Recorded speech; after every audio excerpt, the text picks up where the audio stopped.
अस्सलाम वालेकुम दोस्तों, कैसे हैं सब लोग। चलते हैं जल्दी से अपने जो पिछली लेक्चर की जो नेक्स्ट पार्ट है उसकी तरफ, जिसमें हमने हेलोजिनेशन को स्टडी करना है। और हमने ये वादा किया था कि हेलोजिनेशन को हम बहुत अच्छे तरीके से पढ़ेंगे, जिसमें हम कोई कसर नहीं छोड़ेंगे कि हेलोजिनेशन से अगर कोई एमसीक्यूज आ जाए, ये लॉन्ग क्वेश्चन आ जाए तो हम उसके चीथड़े उड़ा के रख देंगे। ठीक है जी, चले जी शुरू करते हैं।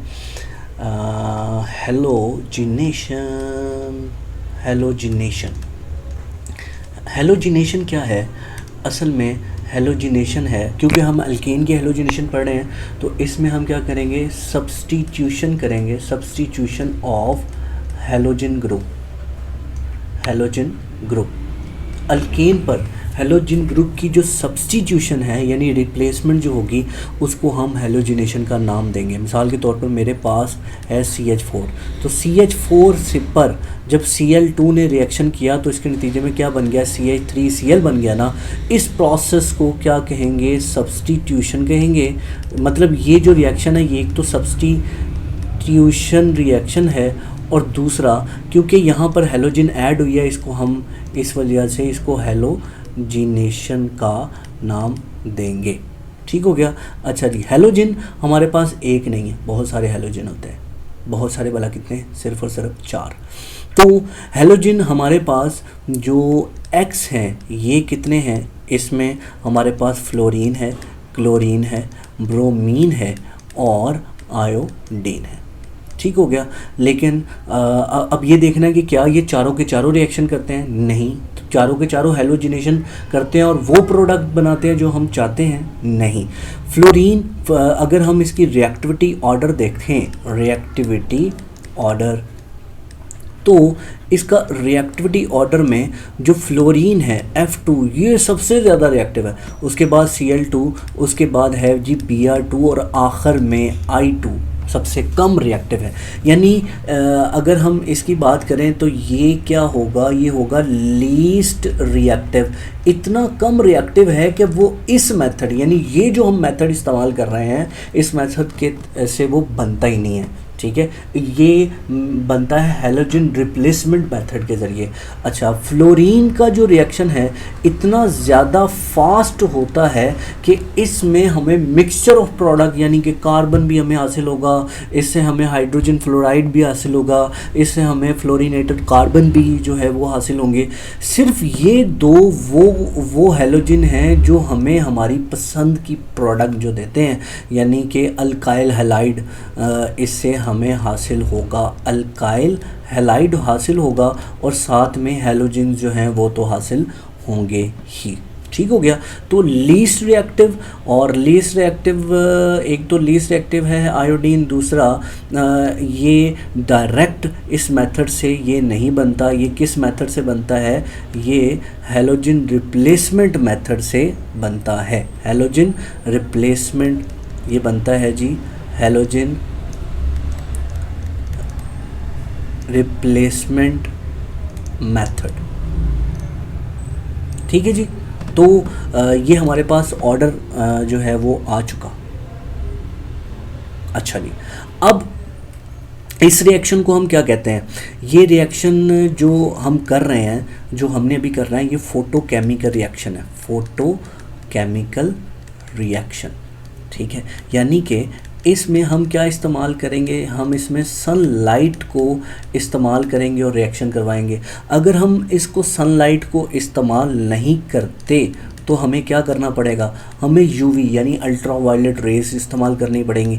और अगर ये भी नहीं करते तो तकरीबन 200 से 300 सेंटीग्रेड टेम्परेचर इस्तेमाल करना पड़ेगा हेलोजिनेशन करवाने के लिए। तो हम जो है क्योंकि फ़ोटोकेमिकल रिएक्शन को स्टडी कर रहे हैं इसलिए हम सिर्फ़ और सिर्फ सनलाइट इस्तेमाल करेंगे ये रिएक्शन करवाने के लिए। और इसमें हम ब्राइट सनलाइट इस्तेमाल नहीं करेंगे, ब्राइट सनलाइट ये इस्तेमाल नहीं होगी, नो ब्राइट सनलाइट। इसमें हम डिम लाइट, हम इसके अंदर जो है वो जो लाइट इस्तेमाल करेंगे, इसमें जो हम इस्तेमाल करेंगे वो इस्तेमाल करेंगे जी डिफ्यूज्ड सनलाइट। Diffused sunlight. ये याद रखिएगा, अगर ब्राइट सनलाइट में आप रिएक्शन करते हैं तो आपकी प्रोडक्ट फिर चेंज हो जाएगी। चेंज प्रोडक्ट, हमारी जो प्रोडक्ट है ना ये चेंज हो जाएगी। इसलिए लाजमी तौर पर अगर फोटोकेमिकल रिएक्शन हम कर रहे हैं तो उसमें हमें जो लाइट इस्तेमाल करनी है वो सिर्फ़ और सिर्फ डिफ्यूज सनलाइट इस्तेमाल करनी है। चलें जी आगे चलते हैं। ये जो रिएक्शन है ना, ये रिएक्शन इसका जो मैकेनिज़्म है, इसका मैकेनिज़्म वो क्या है, वो है radical substitution. Radical substitution reaction है, ठीक है जी। रेडिकल सब्स्टिट्यूशन यानी इस रिएक्शन में हमारे पास जो चीज़ हासिल होगी वो रेडिकल्स हासिल होंगी। चले जी चलते हैं आगे, हम क्लोरीन लेते हैं। क्लोरीन में और उस पर रिएक्शन हम स्टार्ट करते हैं, फिर उसका हम जो मैकेनिज़्म है वो भी देखेंगे। तो जो फोटोकेमिकल रिएक्शन है, क्योंकि इसमें रेडिकल बनते हैं तो इसके 3 स्टेप्स होंगे। इनके 3 स्टेप हैं, कौन कौन से? सबसे पहले वो है इनिशिएशन। इनिशिएशन याद रखें, इनिशिएशन क्या है? इसके अंदर होती है जी फॉर्मेशन, किसकी? Formation of radicals. रेडिकल्स की फॉर्मेशन होती है। उसके बाद प्रोपगेशन। प्रोपगेशन है। प्रोपगेशन में क्या क्या होती है जी? इसके अंदर जो रेडिकल्स पहले से बने होते हैं ना, रेडिकल्स फॉर्म्स किसको फॉर्म करते हैं? रेडिकल्स को बनाते हैं। यानी रेडिकल से आगे रेडिकल जो है वो बनते हैं। और लास्ट में है जी टर्मिनेशन। टर्मिनेशन क्या करेगा? इसमें जितने भी रेडिकल्स हैं, रेडिकल्स ये रिएक्ट कर जाते हैं, रिएक्ट विद ईच अदर, एक दूजे नाल रिएक्ट कर जाते ने। अच्छा, तो यहाँ पर हम क्या करेंगे?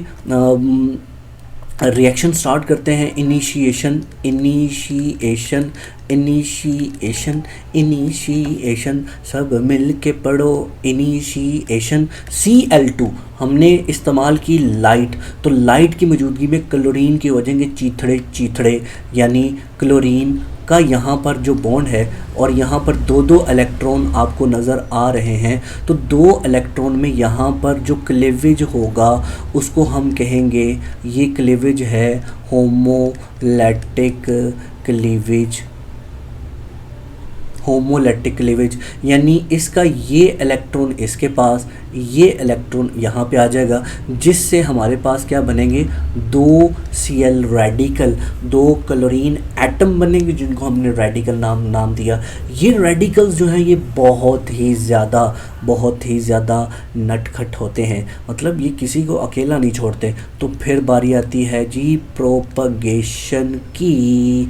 प्रोपगेशन की, अब प्रोपगेशन में क्या होता है जी? हमारे पास हमने कहा था प्रोपगेशन में रेडिकल से रेडिकल बनेंगे, तो हमने मीथेन इस्तेमाल किया।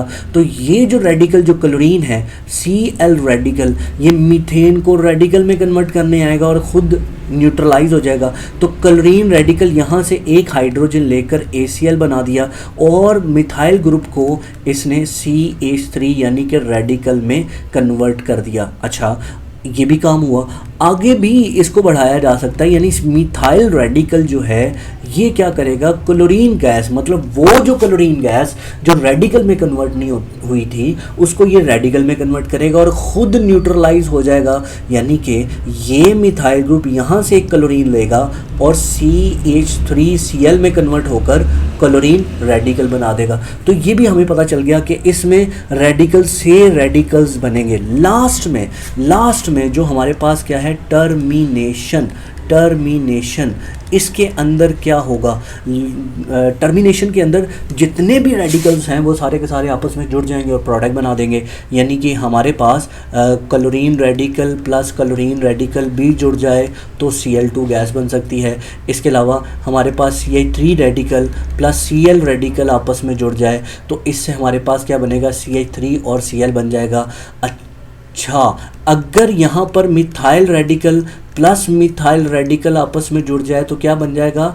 इससे ईथेन भी बन सकता है। यानी कि मिक्सचर ऑफ प्रोडक्ट जो है वो हमारे पास हासिल हो सकती हैं। अच्छा, हम प्रोपगेशन को आगे बढ़ाते हैं, यानी प्रोपगेशन के मैकेनिज़्म को स्टडी करते हैं कि प्रोपगेशन के मैकेनिज़्म में ऐसी क्या चीज़ छुपी है जो हमें समझने की है। मैं थोड़ा सा ये दिखा रहा हूँ कि इसकी जो प्रोडक्ट्स थी वो क्या बन रही थी प्रोपगेशन की, और हम उसको आगे लेके चलते हैं। यानी हमारे पास हम इस रिएक्शन को, इस हिस्से को आगे बढ़ा रहे हैं, यानी कि हमारे पास क्या है, मिथाइल ग्रुप।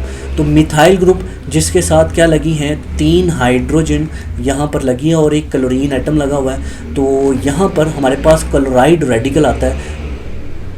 ये क्लोराइड रेडिकल क्या करता है, यहाँ से हाइड्रोजन को भगा ले जाता है और यहाँ पर जो होमोलिटिक क्लीवेज करवाकर क्या प्रोडक्ट बनाई, इससे बन गया ACl बन गया, प्लस इसको रेडिकल में कन्वर्ट कर दिया, यानी कि H कार्बन के ऊपर आ गया रेडिकल क्लोरीन और यहाँ पर हाइड्रोजन। ठीक हो गया।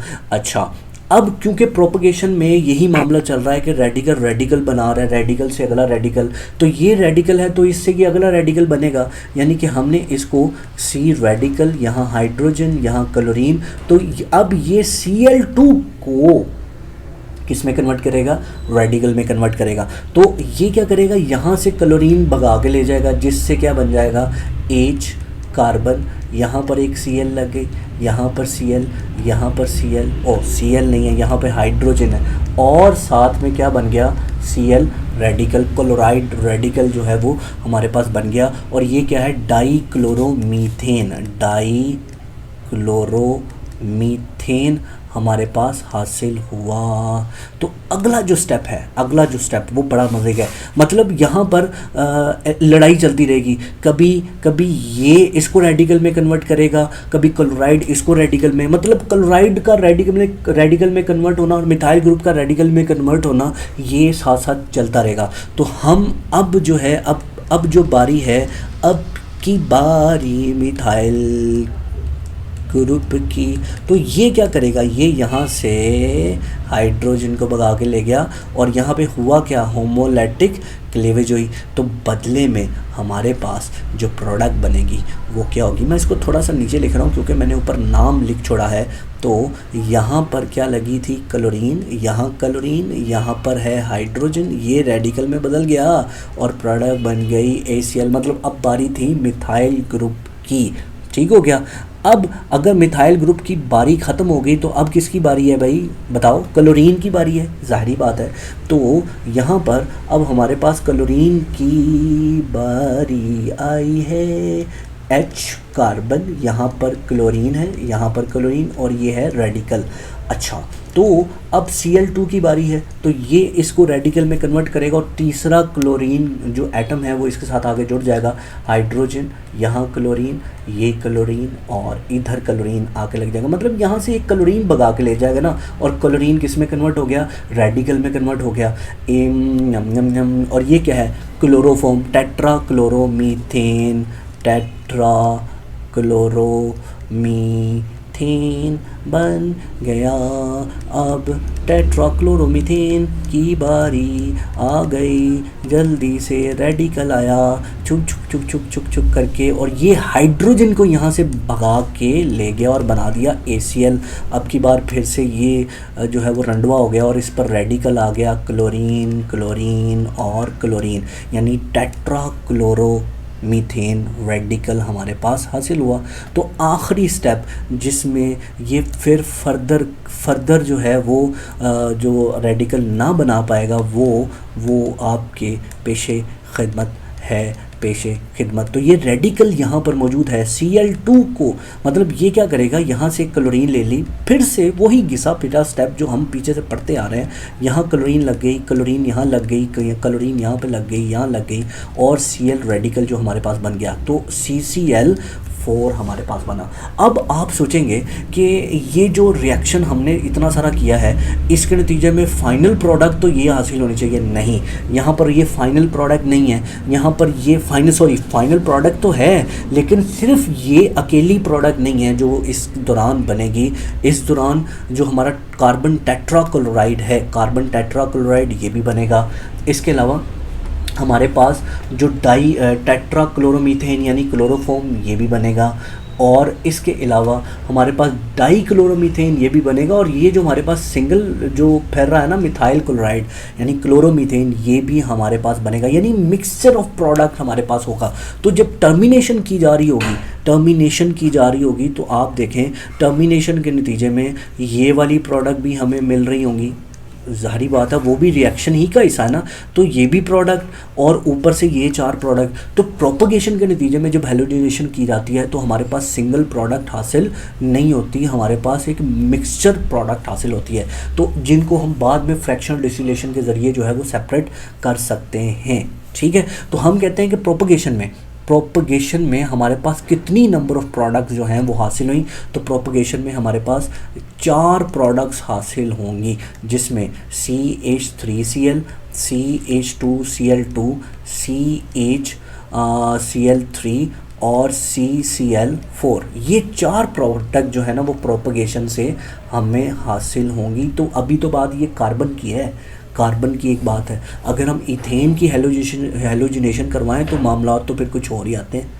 ठीक है, अल्केन की हैलोजिनेशन से हमारे पास यानी ईथेन की हैलोजिनेशन करवाई जाए तो तब जो बात है वो अलग हो जाती है। इसके बाद यूजेस ऑफ मीथेन है भाई, वो आप बुक से देख लीजिएगा। ये फ्यूल के तौर पर इस्तेमाल होती है, इल्यूमिनेटिंग गैस के तौर पर इस्तेमाल होती है, जैसे हमने कहा कि डाइक्लोरोमीथेन, टेट्राक्लोरोमीथेन, ट्राइक्लोरोमीथेन, मिथाइल क्लोराइड बनाने के लिए, इंडस्ट्री में मेथनॉल बनाने के लिए, एल्डिहाइड, हाइड्रोजन साइनाइड बनाने के लिए, और इसके अलावा कार्बन ब्लैक बनाने के लिए जो कि पेंट में इस्तेमाल होता है, पेंटिंग इंक में, और इसके अलावा फर्टिलाइज़र्स मतलब यूरिया फर्टिलाइज़र बनाने के लिए ये इस्तेमाल होती हैं।